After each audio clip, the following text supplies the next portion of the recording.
es entrar sin responsabilidades, estar aquí y escuchar. Justo muchas veces eso es lo que me da, ¿no? Lo que me da las herramientas, lo que me da la información para trabajar. Hemos estado experimentando algo, ¿no? Pensemos, no sé, tristeza, ¿no? Y no quiero experimentar tristeza, no quiero estar triste, pero por no querer estar triste no se me quita la tristeza. Y entonces nos sentimos tristes de estar tristes. El esfuerzo de este chico, de verdad, yo siempre lo voy a llevar en el corazón. Y me ha enseñado mucho, no todos mis pacientes, pero especialmente nombro este caso porque creo que ha sido uno de los más desafiantes para mí. Bienvenidos a El Arte del Cambio, un podcast en donde hablaremos de psicología seria de una manera no tan seria. Acompáñanos a explorar temas actuales y relevantes de la mano de nuestros profesionales, donde compartiremos herramientas de bienestar para tu día a día. Prepárate para iniciar un viaje de autoconocimiento, en donde cada episodio habrá oportunidad de crecer, aprender y sobre todo cambiar.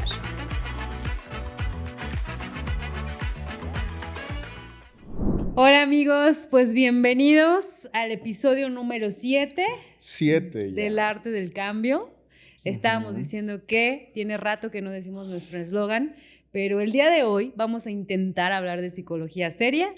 De una forma no tan seria.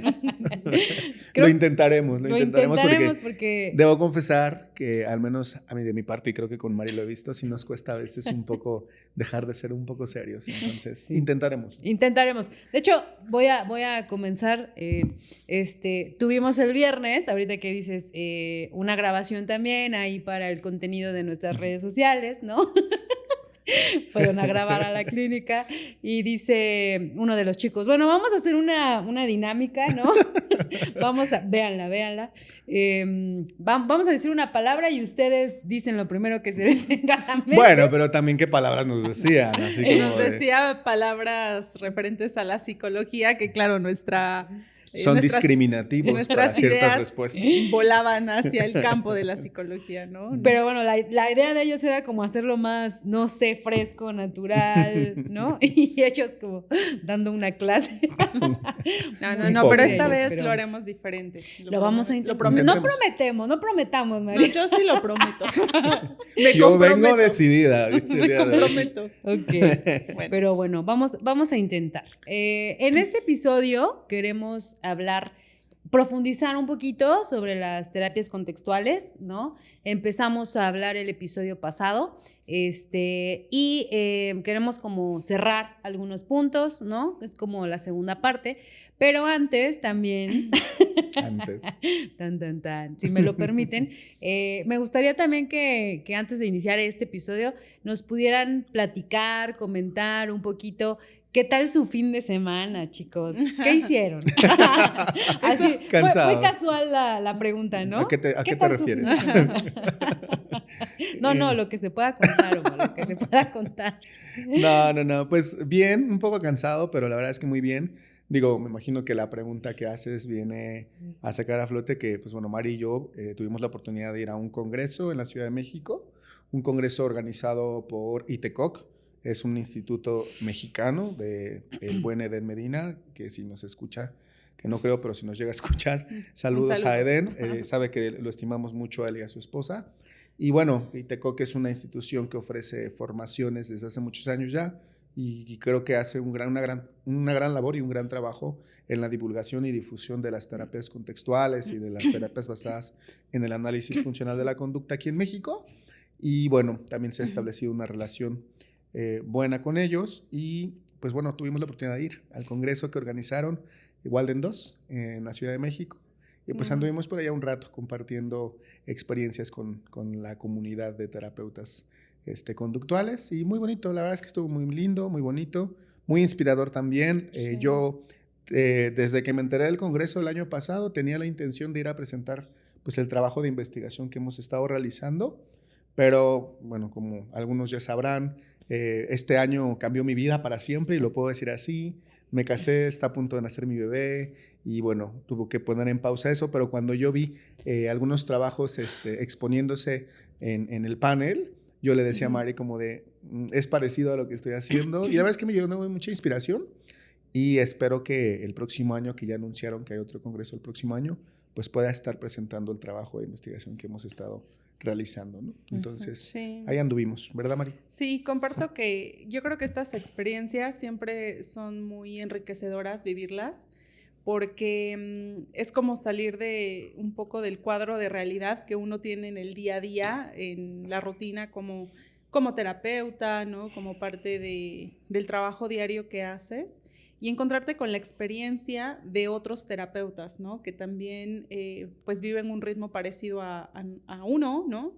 Que también podemos ampliar el horizonte de las investigaciones que se están haciendo, hacer repaso de conocimientos, tener otros nuevos.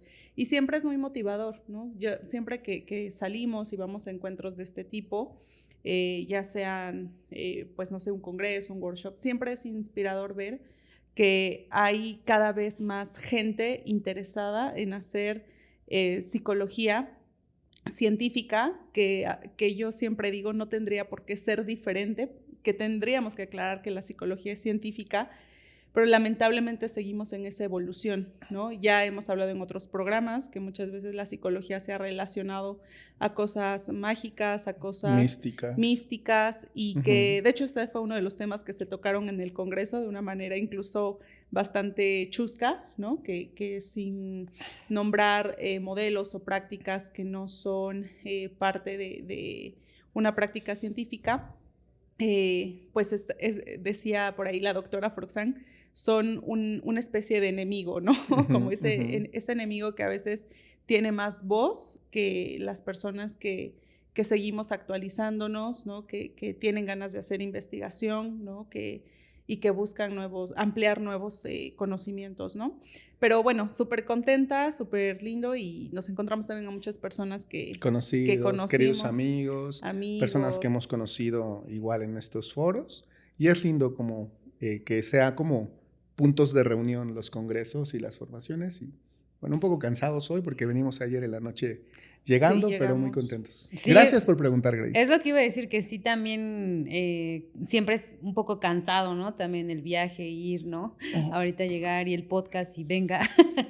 Pero como decías ahorita, Mari, ¿no? Es bonito como aprender de obviamente los ponentes, pero como dices, también compartir con los pares, ¿no? Creo que es lo que decías. Y hoy vamos a hablar de ACT y algo que yo me traje mucho del Congreso, porque creo que se repitió mucho, y que lo dijo justo la doctora Froxán, es de, a ver, todos estamos aquí, ¿no? Llámale terapia o ACT, FAP, DBT, que son modelos de terapia basados en evidencia, pero decía la doctora, llámenle como quieran, pero todos estamos basados en los mismos principios de aprendizaje, ¿no? En los mismos procesos. Y otra cosa muy conmovedora, ¿no? Para mí como terapeuta fue que todos estamos en la misma línea de tratar o trabajar con el sufrimiento de las personas, ¿no? Y creo que justo hoy que vamos a hablar de ACT, ese es uno de los principios, ¿no? Como naturalizar que todas las personas sufrimos y que hay personas como nosotros y personas que nos están escuchando del otro lado, sean psicólogos o no, que tenemos un recurso, una herramienta que puede ser la psicoterapia para el alivio de ese sufrimiento, ¿no? Sí, y bueno, como decías, voy a intentar queremos intentar no como caer en cosas que a lo mejor ya dijimos, ¿no? Claro. Pero sí nos faltaron como algunos puntos por cerrar. Pero para ir avanzando, sí me gustaría como empezar bueno, ok, ya hablamos un poquito de teoría, ¿cómo lo aplicamos en sesión, no? ¿Cómo lo llevamos ya al tú y yo, ¿no? Aquí en sesión. Hablamos un poquito de la teoría, pero justo hoy me gustaría como dar este paso, ¿no? Ok, vamos a ir como avanzando en esta línea, pero empezar bueno, ok, ya lo tengo aquí, ¿no? Usamos ACT, ¿qué empezamos a hacer?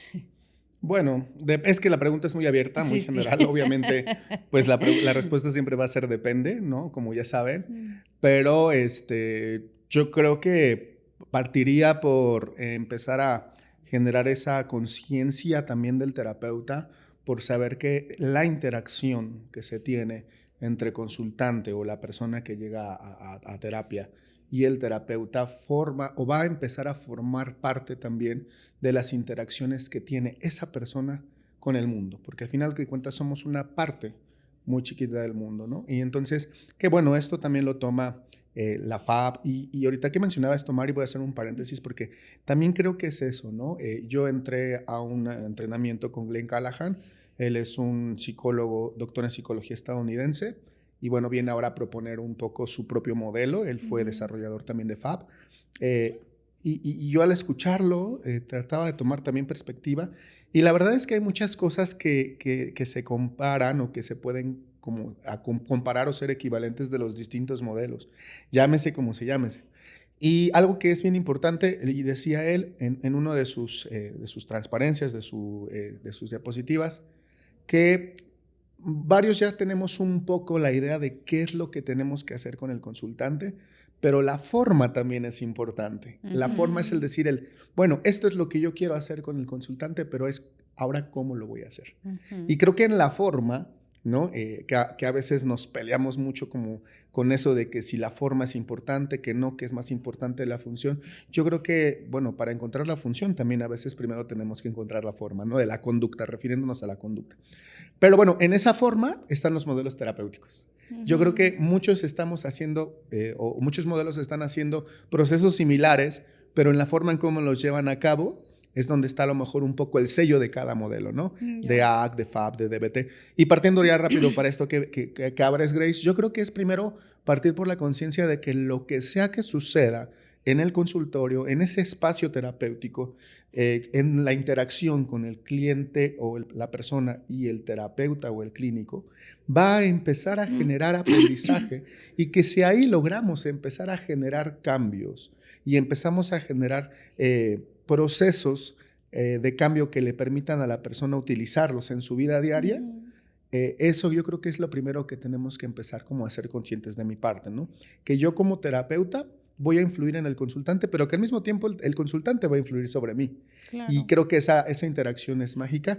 Y bueno, ya depende de qué forma sea la que elijas tú como terapeuta para esa interacción, pues va a ser como el sello de cada modelo, pero creo que es como ver como ese espacio como un espacio de cambio, ¿no? Sí, fíjate, claro, o sea, dices, bueno, depende, porque obviamente con cada consultante es distinto, pero quizás sí lo que dices, ¿no? O sea, y me refiero un poco a, ok, pero sí como terapeuta quizás, ¿no? Cuando llega un consultante por primera vez, lo abordas distinto o haces distinto a si fuera otro, que justo es lo que nos acabas de compartir, ¿no? Como buscar esos procesos de aprendizaje aquí, ¿no? Como para poder hacerlo afuera, ¿no? Es que yo creo que el primer paso que ya discutimos en podcasts anteriores es el qué, ¿no? ¿Qué estudia? O qué, ¿cuál es el campo el objeto de estudio de la psicología es el qué?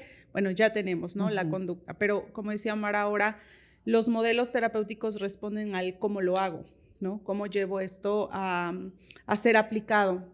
Y en el caso, por ejemplo, de la ACT, creo que tiene características muy específicas que no por tener estas características dejan de responder a ese qué, ¿no? A ese qué que ya tenemos todos muy claros y que es el estudio de la conducta, ¿no? Entonces, por ejemplo, yo te diría que una de las características de la terapia de aceptación y compromiso es que es una terapia experiencial completamente, ¿no? En ACT decimos que los terapeutas ACT y quien hace terapia ACT debe ser vivencial, ¿no? Eso es una experiencia compartida. Capítulos anteriores hablábamos como esta jerarquía del terapeuta, de tú vienes al consultorio, yo te enseño y como decía Omar, voy enseñando, modelando algunos comportamientos, pero a diferencia en esta terapia como lo es ACT, no es un modelo jerárquico, no es como los dos compartimos experiencias humanas como el dolor, emociones desagradables, emociones agradables, etcétera. Y desde ese punto podemos también compartir la experiencia de ese consultante cuando llega con algún malestar, con algún sufrimiento, ¿no? Y entonces llevarlo a través de la práctica de ACT a vivir, ¿no? Llámese ejercicio, alguna metáfora para trabajar un proceso de cambio, ¿no? Entonces, una de las características principales de ACT es que es un modelo totalmente vivencial y no solo para el consultante, sino también para el terapeuta. Claro, porque los procesos de cambio también están aplicando al terapeuta Claro. en ese momento. Entonces, para como aterrizar la idea, yo diría que una de las primeras cosas que hay que hacer al entrar a una consulta desde este modelo es permitirse la experiencia, ¿sabes? Permitir la experiencia de estar ahí, generar ese espacio de experiencia y también conectar con la experiencia de la persona, ¿sabes? Porque sí estudiamos la conducta y sabemos que vamos a hacer análisis funcional y demás, pero yo creo que para poder tener una comprensión más o menos profunda de la situación que trae la persona, de ciertos comportamientos en su contexto, pues primero hay que permitir esa conexión, ese contacto de lo que está sucediendo ahí y cómo impacta en su vida. Entonces, estar más abiertos, lo diría la ACT, abiertos, centrados y comprometidos. Y yo eso lo platicaba apenas en el grupo Portland y con esto cierro esta participación para no alargarme. Antes entraba como muchas estructuras en mi cabeza, ¿no? Como de la entrevista, las preguntas que iba a hacer, mi entrevista estructurada y demás. Y bueno, en su momento me funcionó, claro que sí. Pero hoy trato de entrar como un poco más abierto a la experiencia de lo que sea que me vaya a encontrar ahí adentro en sesión. Obviamente con responsabilidad, no es como de, pues entro a ver qué pasa, ¿no? Sino de ya conociendo un poco o metiéndome más o menos a estudiar los procesos de cambio, estar como abierto a generar ese espacio donde yo me permita también sentirme influenciado por lo que está sucediendo ahí. Creo que es importante eso. Lo que dices, Iván, es un poco como estar ahí, ¿no? O sea, creo que alguna vez también lo comentábamos un poco. Si yo estoy aquí, ¿no? Como mis preguntas, como lo que tengo estructurado, como lo que tiene que suceder. Entonces, a veces dejo de estar aquí, ¿no? De escuchar. O si yo estoy más pensando en el diagnóstico que en lo que está viviendo la persona frente a mí, creo que se pierden mucha información importante de la experiencia, ¿no? Y que justo como decías, no es entrar sin responsabilidades, más bien es como estar aquí y escuchar. Justo muchas veces eso es lo que me da, ¿no? Lo que me da las herramientas, lo que me da la información para trabajar, ¿no? Con esto que está sucediendo frente a mí, ¿no? De hecho, seguro que les ha pasado, a mí me pasa muy a menudo, sobre todo porque ya algunos de ustedes saben que mi población son con niños y adolescentes, y casi siempre iniciamos con una entrevista con padres, ¿no? Entonces, en esta primera consulta, que siempre es de exploración, sean niños o adultos, te refieren usualmente etiquetas diagnósticas, ¿no? No sé, TDAH, depresión, no sé, trastorno alimenticio, ansiedad y tal, ¿no?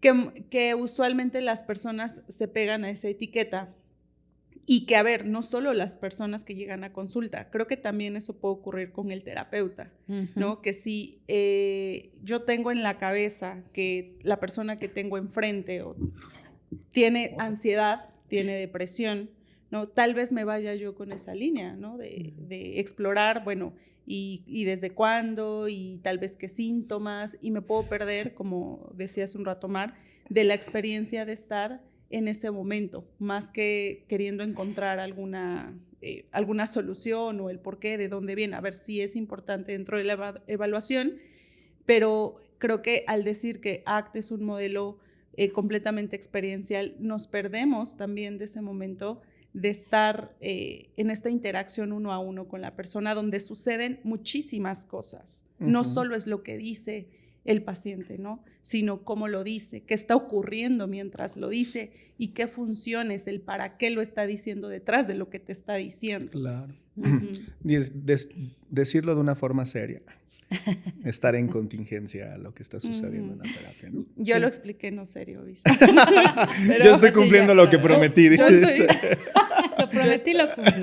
Sí, y por ejemplo, en mi caso, cuando de verdad yo trabajo con niños, a veces el primer paso es jugar, ¿no? O sea, juega con ellos, ve qué ocurre en esa interacción, porque también partimos de que lo que ocurre dentro del consultorio, cómo el consultante se relaciona con el terapeuta, usualmente es cómo se relaciona con el mundo. Son repertorios, ¿no? Claro, que ese aprendizaje que tiene, la forma en cómo aprendió a relacionarse la persona, pues obviamente está en juego en cómo se relaciona con el terapeuta. De ahí viene la magia del cambio, que no es magia, ¿no? Sino lo bonito del cambio, que si tú logras generar cambios en esa interacción consultante-terapeuta, esos cambios por equivalencia funcional se pueden llevar a cabo en áreas de su vida que verdaderamente importan, ¿no? Ahora, estos procesos, ¿no? Esto que hacemos en sesión con los consultantes,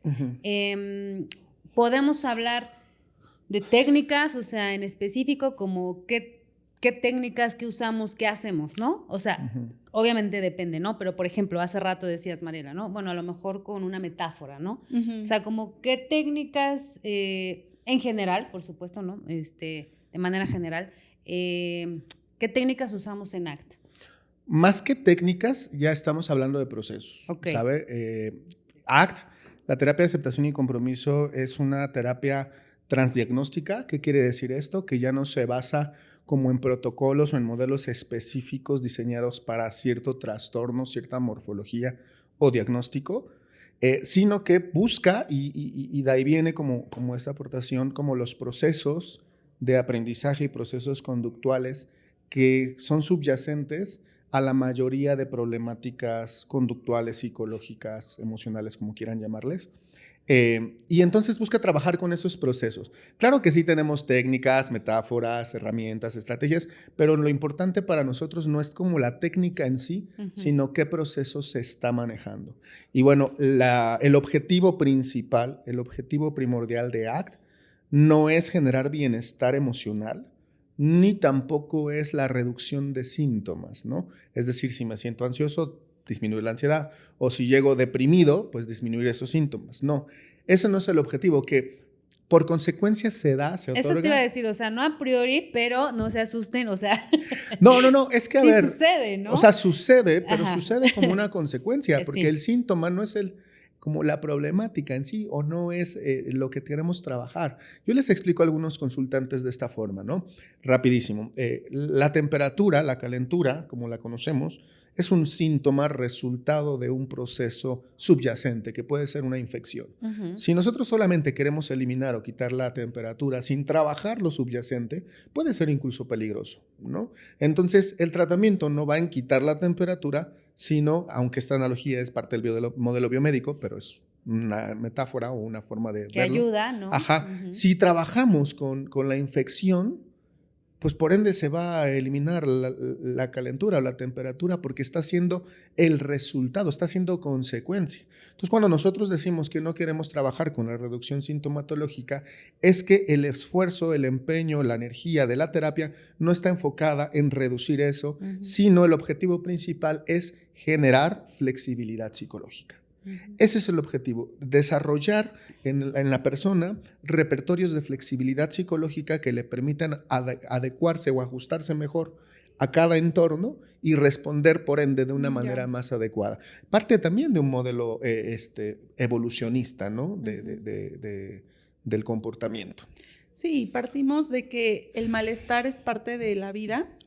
Y que en todo caso, si en terapia sumamos esos esfuerzos, 1, para erradicarlo, 2, para erradicarlo momentáneamente, ¿no? 2, para que la persona aprenda a erradicarlo con técnicas como respira, abraza un árbol, distráete, 5 cosas, que a ver, no es que estas cosas no funcionen, podrían funcionar siempre y cuando tengamos claro el para qué las personas lo van a hacer y qué proceso de cambio estaría en marcha ahí.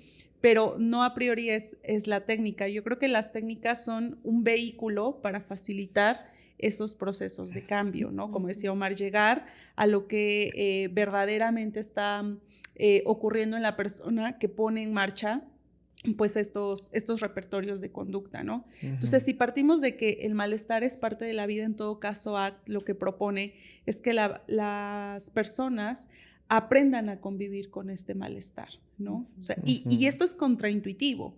Y yo siempre les digo a mis consultantes, no te culpo porque esta idea incluso te suene descabellada, ¿no? Mariela, me estás diciendo que tengo que aprender a convivir con esto que me pasa, con esta tristeza, con que mi madre tiene una enfermedad terminal, con que yo tengo una enfermedad terminal, qué sé yo, ¿no? Y la respuesta es sí, o sea, pero no es debes de, ¿no? Sino vamos a facilitar en todo el proceso el que tú aprendas a convivir con eso que te está pasando, que lo manejes de una manera más útil, que tal vez no haga, como decía Omar, perder o invertir, mejor dicho, tanto esfuerzo, que te pierdas de otras cosas que hay en tu vida, porque no solo el malestar es parte de la vida. Y es que es eso, ¿no? Un poco algo que viene en uno de los prólogos de un libro de Hayes, que es uno de los libros como más leídos. Decía como las personas hacemos o dejamos de hacer cosas para no experimentar malestar, ¿no? Y ese es el verdadero problema. O sea, el verdadero problema no es experimentar el malestar, sino que por no querer sentirlo, hacemos un montón de comportamientos que están controlados, ¿no? El control conductual viene por el propio malestar, o dejamos de hacer cosas para no sentir ese malestar. De alguna manera también el control conductual viene por ese estímulo agresivo de malestar.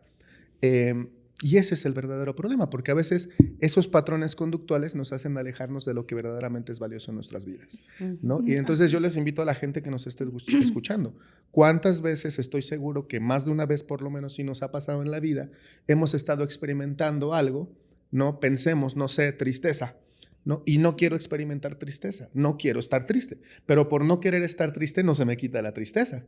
Y entonces nos sentimos tristes de estar tristes, ¿no? O nos sentimos ansiosos. Incluso me ha tocado gente que se siente ansiosa por no estar ansiosa. ¿Sabes? Es como de, oye, pues ya me acostumbré a estar ansioso todo el tiempo, tomando ansiedad como a lo mejor esta respuesta de alerta y estar constantemente evaluando que pueda haber un peligro. Y me ha tocado gente que está tranquila, ¿no? Que está en un estado de tranquilidad y se preocupa porque me dice, es que yo generalmente estoy ansiosa y me preocupa no estar ansiosa, por ponerle un ejemplo, ¿no? Entonces, ese es un poco. Y digo, ahí nos meteríamos como algo más como técnico, pero sí. la ACT trabaja con una teoría que se llama marcos relacionales, que habla sobre cómo establecemos estas relaciones y cómo estas relaciones van a, de alguna manera, determinar ciertas funciones con nuestras experiencias y cómo nos comportamos, ¿no? Dicho de una forma muy, muy general, muy reduccionista y muy simple.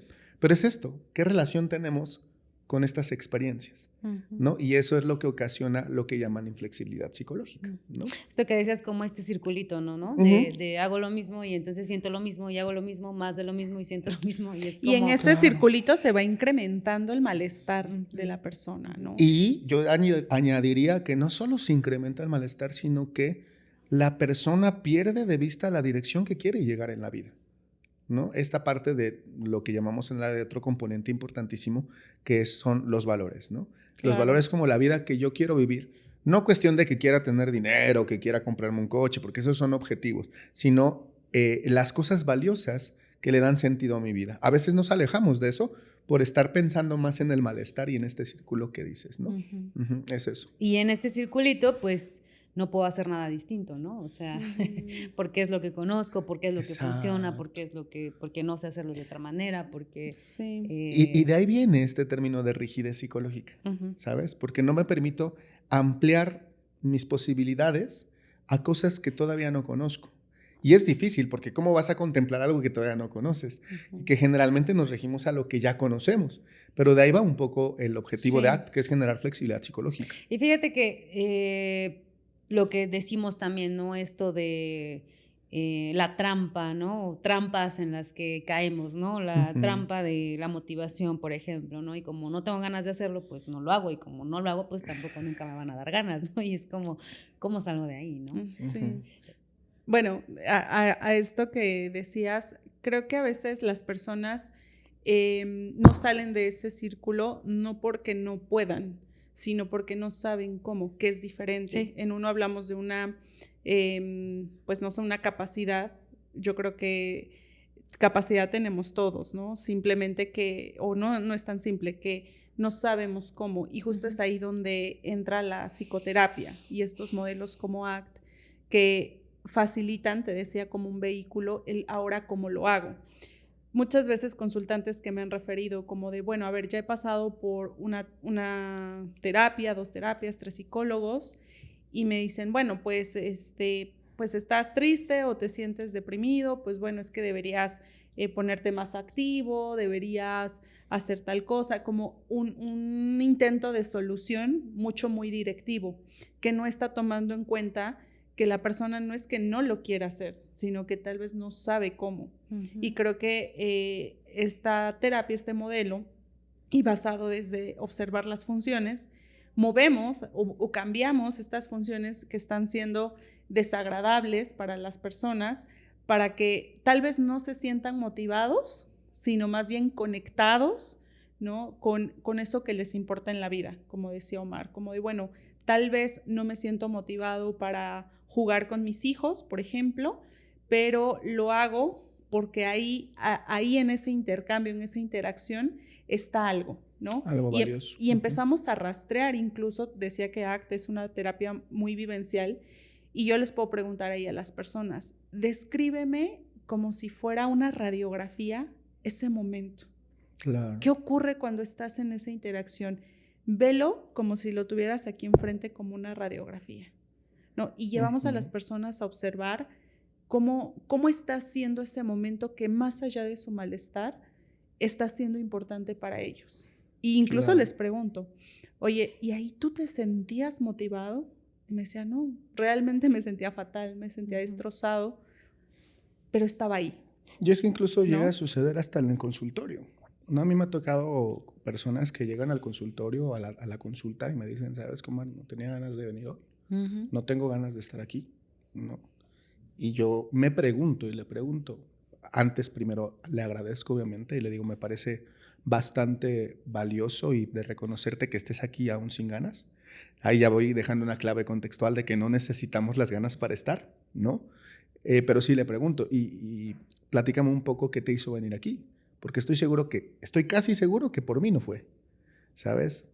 Y generalmente las personas llegan ahí, aunque no tengan ganas, porque conciben que el estar en terapia los va a llevar a estar mejor y en contacto con otras cosas valiosas en su vida, ¿no? Lo están haciendo, por poner un ejemplo, por estar mejor con sus hijos, lo están haciendo por estar mejor con su familia, lo están haciendo porque quieren sentirse no salud. Mejor en el término de bienestar como lo conocemos, sino conectar con esas cosas importantes. Y entonces yo creo que ese es uno de los objetivos de ACT.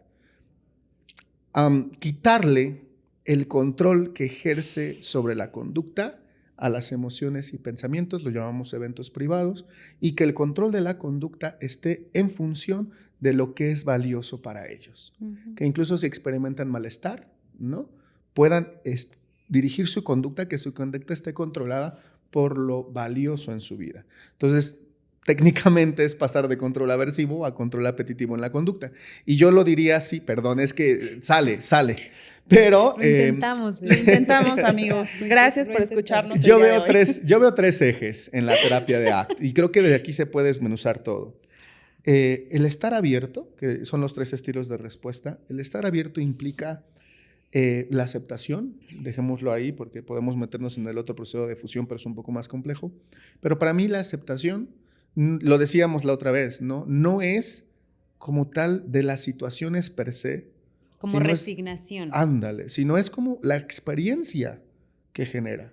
El permitir ese espacio para contactar y sentir esas emociones o tener esos pensamientos que no quiero tener, pero de una forma diferente, quitándoles ese control, permitiéndolos estar, siendo yo la persona que siente, yo la persona que piensa, y separarme del sentimiento y del pensamiento y simplemente dejarlo estar, ¿no? Y la otra, eso conlleva como aceptación. Y el otro eje importante es el de el cambio, es decir, la acción comprometida, el actuar, ¿no? No solo puedo estar en aceptación y ya, sino que eso tiene que tener una dirección y un sentido, que es actuar conforme a lo valioso, ¿no? Empezar a actuar en función de lo que me importa. Ese es un equilibrio que viene de estar centrado.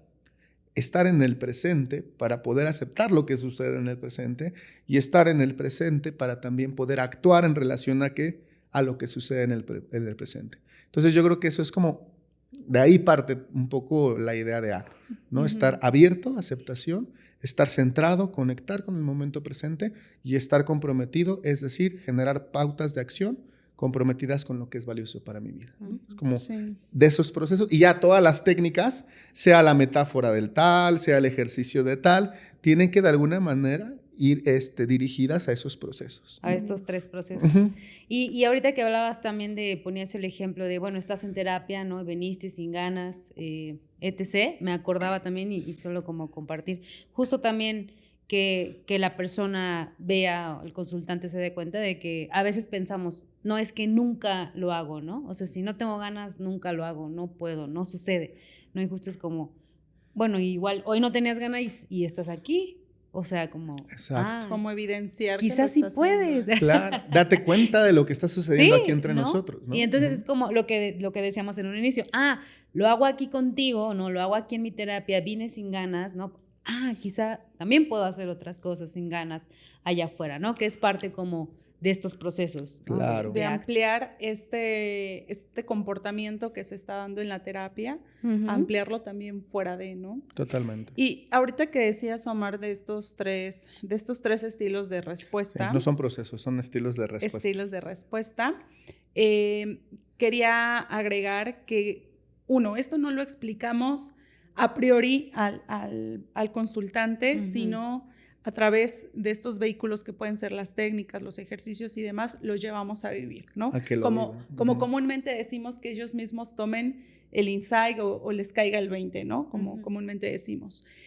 Pero otra parte que yo quisiera agregar es que para los que nos están escuchando, incluso son consultantes, decirles que estos estilos de respuesta también los practica el terapeuta, ¿no? O sea, que no vamos y entramos al consultorio pensando que esto es fácil, muy, muy fácil, ¿no? Y que ya está con aplicar una serie de ejercicios o tener claro cuál es el proceso que estoy trabajando, sino esto también es aplicado al terapeuta. Y seguro que a ustedes les ha pasado, yo les digo a mis consultantes, porque yo también soy una persona, o sea, soy terapeuta y estoy haciendo mi trabajo como cualquier persona, pero a mí también me suceden cosas, yo también siento dolor, yo también tengo una familia, yo también puedo vivir estas experiencias que le llamamos emociones, pensamientos y tal, desagradables.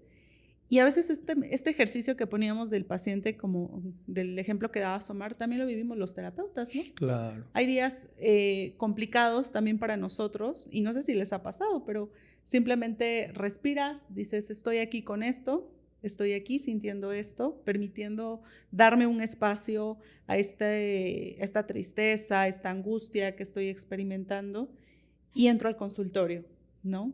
No necesito sentir, el terapeuta no necesita sentirse bien, ¿no? Utilizando este concepto todo el tiempo para también hacer lo que le importa, ¿no? Claro. Entonces, hablamos de que los valores se viven de manera compartida en la terapia y van más allá de estas experiencias que le llamamos emociones y pensamientos, y no solo para el consultante, sino también para el terapeuta. Claro, ¿no? Totalmente. Ayer, Glenn Callahan estaba compartiendo un poco dentro de su ponencia. Él propone, dentro de todo el estudio que ha hecho, 5 clases de respuesta, clases funcionales. ¿Cómo lo explica? Dice, es como si la persona tuviera un cinturón de herramientas, ¿sabes? Donde tenga distintas herramientas, ¿no? Tenga un desarmador, un martillo, que algo así ya habíamos hecho nosotros, alguna metáfora en algún momento, ¿no? Y decía, la idea es que tenga varias herramientas para que pueda responder a la situación adecuadamente, ¿no? Y él propone 5 clases que ve como procesos base dentro del malestar interpersonal. Para no hacerlo más grande, yo lo platicaba con Carlos, un miembro del equipo INSELF con el que asistí a ese taller, y le decía, claro, pero esos 5 comportamientos, por decirlo de alguna forma, o esas 5 herramientas, pues primero tiene que tenerlas el terapeuta, porque la terapia también es un proceso de modelamiento y moldeamiento conductual, donde el terapeuta está influyendo un poco en que se pueda generar el cambio, pero yo no puedo modelar algo que no sé hacer. Entonces, primero tendría que estar en el repertorio conductual. ¿Cómo te enseño a poner un clavo, ¿no? Si yo no sé usar el martillo. Sí. Exactamente. O cómo te enseño a usar un taladro si nunca lo he usado. Tengo que de alguna manera tener ese aprendizaje yo como terapeuta para poder de alguna manera intentar influir en las personas para poder generar ese cambio, ¿no? Entonces es lo que está diciendo un poco Mari. También es importante que esto sea aplicado a la persona del terapeuta. Claro. Ok, bueno, ahora me gustaría como pasar a algo un poquito más práctico, ¿no? Y quizá que nos puedan contar un poquito de su experiencia, ¿no? Justo con algunos casos quizá muy particulares que han tenido, como cómo han visto en sus consultantes estos procesos, ¿no? Como que han visto algún caso, alguna experiencia, algo que nos puedan como compartir, cuando a lo mejor llega este momento mágico de, ¿no? Que le cae el 20, ¿no? Y cómo esto genera o tiene este impacto en su vida allá afuera, ¿no? O sea, me gustaría que, no sé, a lo mejor alguna experiencia que pudieran contarnos. Es que son tantas. Son muchas, pero mira, yo quiero mencionar... No tenemos tanto tiempo, o sea, elijan un par. Hay muchas. Yo recuerdo con mucho valor y con mucho cariño a muchas de las personas que me dan la oportunidad de trabajar con ellos. Y siempre me dejan aprendizajes nuevos, ¿no? Pero hay una persona que puedo mencionar, obviamente no voy a mencionar su nombre ni nada, pero porque me regaló una experiencia muy valiosa para mí. A ver, yo cuando termino un proceso y cierro un proceso terapéutico, como una parte de un ejercicio, les pido a las personas que hagan una carta para su yo del pasado, ¿no? Un ejercicio de toma de perspectiva, donde puedan de alguna manera enviarle esa carta a esa persona del pasado, ¿no? Yo le digo, tu yo de aquí, de ahora, le va a hacer una carta a tu yo de allá entonces, ¿no? De la primera consulta. Y platícale, escríbele todo lo que aprendiste y lo que sí te funcionó para llegar en este momento, ¿no? Porque seguramente tu yo del pasado tiene muchas dudas de este proceso, si va a funcionar, no va a funcionar y demás. Y esta persona me regaló una de las cartas más bonitas que he visto en un cierre de proceso terapéutico y que de hecho le pedí su permiso, su autorización. Me dijo, sí, Omar, sin bronca, si quieres, públicala en el periódico. No lo voy a hacer, obviamente. Pero la tienes enmarcada, ¿no? Arriba de tu cama, creo. No, pero se las he compartido en las formaciones que tenemos, ya la han escuchado. Sí. Y creo que leyendo esa carta que se hizo a sí misma, ahí se pueden identificar todos los procesos de ACT. Que perdón, Omar, voy a decir también y compartir, la primera vez que nos la compartiste, creo que también muchos de nosotros, o sea, como que se nos metió una basurita al ojo, como que sí nos hizo llorar, ¿no? Claro. Sí fue algo bien bonito y muy qué padre. Muy sí, conmovedor, sí. Porque era una persona que ya tenía varias experiencias con procesos terapéuticos que no habían funcionado y llegó frustrada un poco a la consulta. Y fue un proceso difícil porque tuvimos que estar como picando piedra, como decimos, ¿no? Duro y duro, no por aproximaciones sucesivas, pero fue como en ese momento el empezar a ver pequeños cambios empezó a generar como un cambio en su vida, ¿no? ¿Y por qué lo menciono? Porque obviamente cuando terminamos la consulta o el proceso, ella verdaderamente vio un cambio en cómo ella estaba viviendo su vida. Y ella lo entendió y me lo dijo, es que antes estaba peleada porque quería cambiar cosas en mi vida, la forma en cómo actuaba mi pareja, la forma en cómo actuaban mis padres, el por qué en mi trabajo pasan ciertas cosas, y esas cosas no podía cambiarlas, pero sí terminó por cambiar la forma en cómo se relacionaba con esas cosas en su vida. Entonces, para mí es un caso bien bonito, porque de una forma muy experiencial y nada seria, ¿no? De una forma no tan seria, ella me regaló este momento donde se pudieron ver todos los procesos que se llevaron a cabo durante la terapia.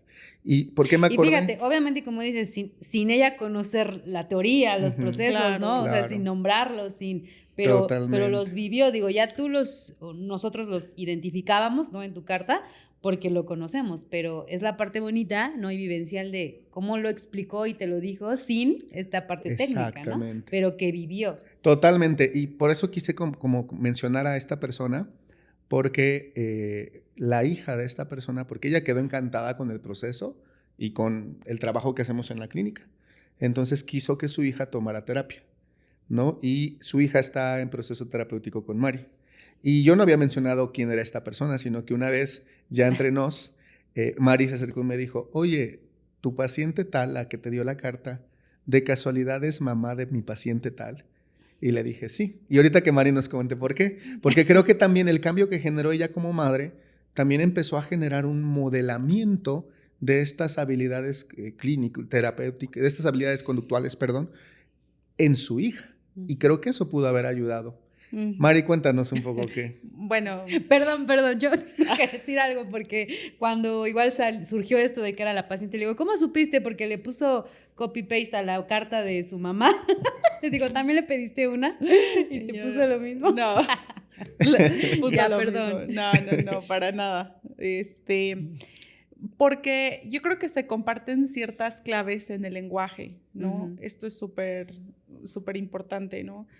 En la relación terapéutica, para los que nos están escuchando y son consultantes, saben que hay ciertas palabras que se vuelven de uso común en la terapia, ¿no? Por ejemplo, a veces que la gente diga, y mi mente me dijo, ¿no? O sea, como, y hace esta seña, ¿no? Porque generalmente nosotros usamos a veces ese tipo de claves, incluso físicas y verbales, para separar el malestar que está viviendo la persona de la persona, ¿no? Bueno, eso ya será en otro podcast. Pero bueno, que es un proceso de difusión. Y entonces, de pronto, muchas de las palabras que decía en la carta de esta consultante de Omar me sonaron mucho a las palabras que esta consultante mía, hija de la paciente de Omar, pues decía, ¿no? Y me sonaba mucho como al estilo de respuesta que tenía en un principio, porque la carta empieza describiendo cómo me sentía, creo que en un mar, algo así, no me acuerdo, pero hablaba del malestar, ¿no? Y había muchas claves que me sonaban a los estilos de respuesta de mi consultante. Y también cuando fue nombrando a algunas palabras que aludían a este cambio que ha experimentado, que ha atravesado, y que también pues van en esta, ¿cómo decirlo? En esta misma línea de lo que mi consultante me ha referido también en mi proceso de terapia. Y que también cabe destacar que ya la voy a dar de alta. ¡Yay! Y que también le vas a pedir una carta. Y que también le voy a pedir una carta igual. No, pero fíjate, rapidísimo para terminar esto, ¿cuán importante son las relaciones que se modelan, ¿no? Entre pues nuestras experiencias y cómo nos relacionamos con ella, valga la redundancia. Porque si esto fue en una relación, vamos a decirlo, microsocial, como una familia, ¿no? Por supuesto que hay relaciones que se modelan a nivel cultural, a nivel social. Y de ahí es donde parte un poco la RFT, de cómo se establecen ya estas relaciones por cultura, por sociedad, por contexto incluso histórico, político y demás, y eso va a determinar también en cómo nos relacionamos o cómo aprendemos a relacionarnos con nuestras propias experiencias, ¿no? Es un poco eso. Yo quisiera cerrar ya porque vamos a ir terminando, pero preguntabas como de estos casos que pudiéramos compartir. Puedo decirte que en lo personal a mí cada caso me marca, o sea, me agrega muchísimo valor en mi vida como persona y como terapeuta.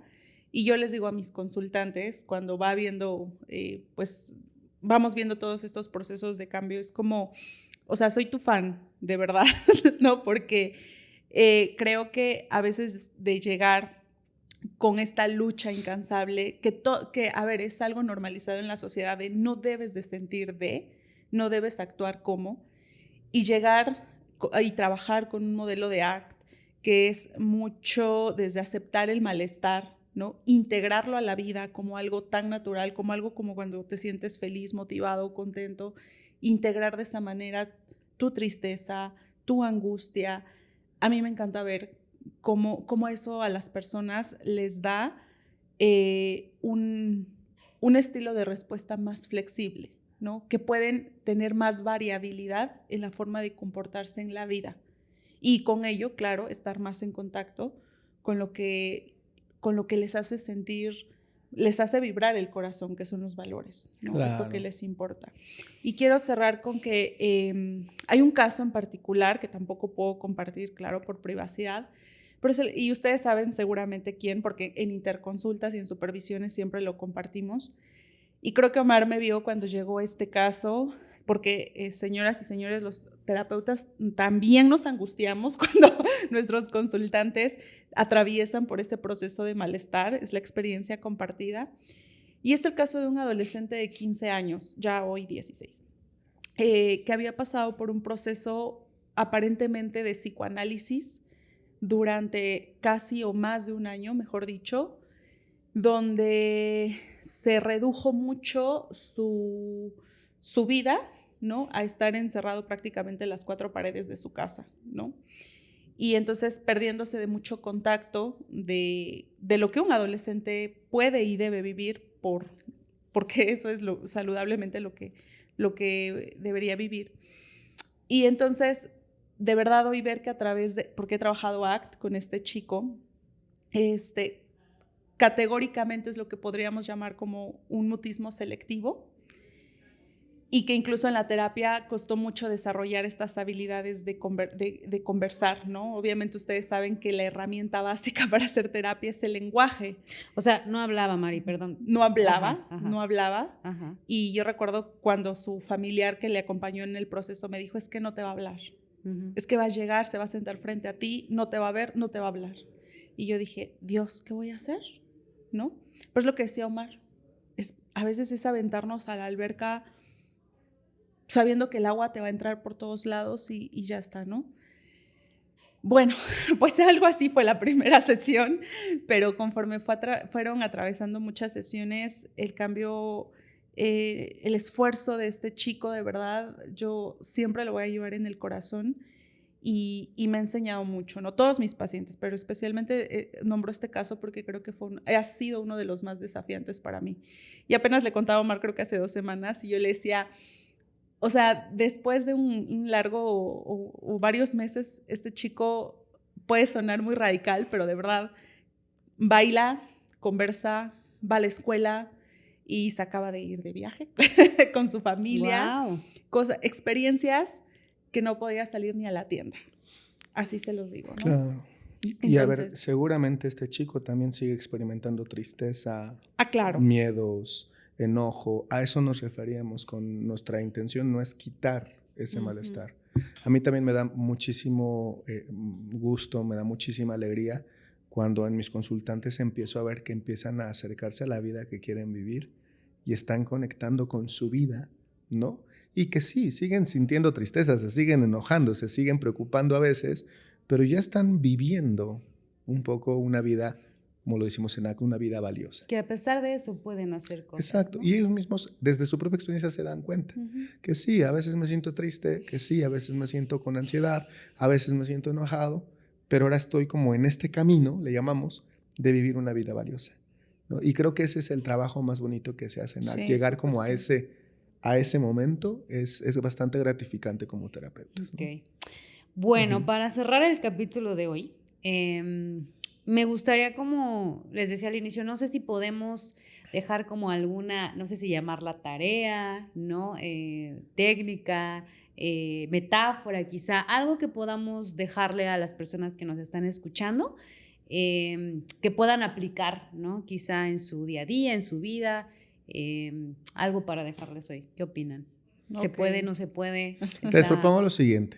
Te escuchamos. ¿No? Como hablábamos de 3 estilos de respuesta, estar abierto, estar centrado, estar comprometido, somos 3 personas aquí. Vale. ¿Por qué no cada quien da uno de un estilo? ¿No? A lo mejor yo puedo dar de estar centrado, tú yo de estar abierto. Yo de estar abierto, tú de estar centrado, tú de estar comprometido y puede ser buena idea. Y ya está. Y ya está, con eso cerramos. O sea, me atoré yo solita. Bueno, también eres terapeuta. Pero para cerrar con el eslogan es de una manera no tan seria, porfi. De una manera no tan seria. Porfi. ¿Quieres empezar? No, por favor. Del que sea. Sí. Bueno, Mari ya eligió comprometido. Estar comprometido. ¿Tú quieres algo de aceptación? Yo pongo de estar centrado. Ok. ¿Qué le dirías a la gente? A ver, cuéntanos, Grace. Ok. Pues yo creo que, fíjate, no lo había pensado, pero a mí me gusta mucho trabajar mucho como esta metáfora de las nubes, ¿no? Y de cosas que nos suceden como estas nubes que hay en el cielo, ¿no? Hay cielos preciosos, ¿no? En donde hay nubes padrísimas que incluso le encontramos formas bonitas, nubes blancas, etc. Pero a veces el cielo tiene nubes negras, ¿no? A veces están cargadas, a veces están oscuras, a veces dan miedo estas nubes, ¿no? A veces las vemos y sabemos que viene algo después de eso, ¿no? Y entonces a veces luchamos con, oye, me gustaría que esta nube no estuviera, ¿no? O me gusta más cuando hay esta nube blanca, preciosa, hermosa, ¿no? Y a veces es como esta pelea y esta lucha, ¿no? Pero justo es quizá también saber que esas nubes son pasajeras, ¿no? Que van a pasar, que no son eternas, que no van a estar ahí. Quizá a veces algunas van a durar más que otras, ¿no?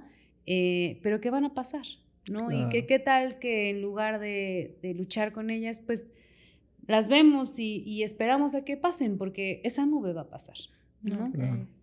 Qué lindo. Bien, qué lindo. Qué lindo. Me gusta. Me gusta, Y eso me es parte gusta. de estar abierto a que el cielo esté como tenga que estar, porque no depende de mí.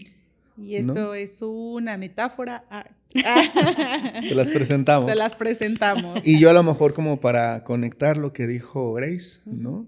Yo les digo a la gente, claro, porque a veces el no querer ver esas nubes o eso que no me gusta activa en mi mente un modo de respuesta que aprendí en esta sociedad, en esta cultura, y que en su momento me ha ayudado a resolver o a responder a ciertas situaciones. A mí me encantó, y esto se lo tomo a Fabián Maero de un libro que tiene, Croquis, su último libro. Bueno, no sé si es el último porque iba a publicar otro, pero bueno, él decía, y creo que él toma esa metáfora de Wilson, de Kelly Wilson, pero bueno, él decía, hay que aprender a ver atardeceres y no solo pensar en matemáticas. Y él ponía como esta analogía entre las matemáticas y los atardeceres. Y él decía, por ejemplo, ¿no? ¿Cómo es la mente, hablando como el acto de pensar, cómo es la mente cuando estamos frente a un problema de matemáticas? ¿No? Analiza, evalúa, está buscando dónde está el problema para encontrarle una solución y está ahí en un proceso de modo solución de problemas, ¿no? Y que claro, que si estoy frente a un problema de matemáticas, ese modo mental, por decirlo de alguna forma, me va a ser funcional y me va a llevar a responder el problema, porque estoy evaluando, analizando, categorizando, viendo dónde está el problema, queriendo encontrar relaciones y demás, ¿no? Pero él decía, ahora imagínense ver un atardecer en ese modo mental, ¿no? ¿Cómo se mira un atardecer? Uno no puede, bueno, sí puede, pero la experiencia es distinta. Si yo estoy viendo el atardecer y digo, mira, no, esa nube no está tan simétrica, no debería estar ahí, ese color no está tan bonito como el de la vez pasada, es que si le quitas acá, le pones allá, y si le mueves, ¿cómo sería la experiencia de ver un atardecer en el modo mente solución de problemas? Te pierdes de la experiencia. Claro. Y él decía, hay que aprender a ver más atardeceres, a estar aquí, ahora, conmigo, en contacto con la experiencia que me dispone el momento presente. Claro que habrá atardeceres a veces, o a veces habrá tormentas, pero siempre yo puedo estar aquí viendo esa experiencia, sea agradable o sea desagradable, porque el permitirme estar aquí con mi experiencia, sea la que sea, me va a permitir actuar, ¿sabes? Ya. Voy a seguir la línea, nubes, atardeceres. Y no lo planeamos. No lo planeamos, lo prometemos. Siguiendo esta línea, yo les diría a los que nos escuchan que esas nubes, si bien van a estar ahí, el mantenernos en contacto con el presente, con el aquí y ahora, y que hay muchas cosas maravillosas que están sucediendo en esos atardeceres a pesar de estas nubes. También hay un camino, ¿no? En ese ver todo este paisaje, este panorama, hay un camino, y que hay algo que te dirige, hay algo que te impulsa a seguir en contacto con ese atardecer y con esas nubes, y que eso que te dirige es como una especie de brújula, ¿no? Yo a veces les digo a mis consultantes, ponte aquí en la mano la brújula, ¿no? Vamos a pararnos e imagina que te va dirigiendo hacia qué lugares moverte. Y ahí están las nubes y de pronto dices, las miro y quiero que se movieran y tal vez me están dando, no me están dando la sombra que yo quisiera para moverme, pero acá tienes la brújula, vamos a seguir avanzando, ¿no? Y ponemos nombre, ¿qué hay en esa brújula? ¿Qué es esa brújula? ¿Qué te dirige? ¿A qué quieres llegar? ¿Qué te importa? ¿No?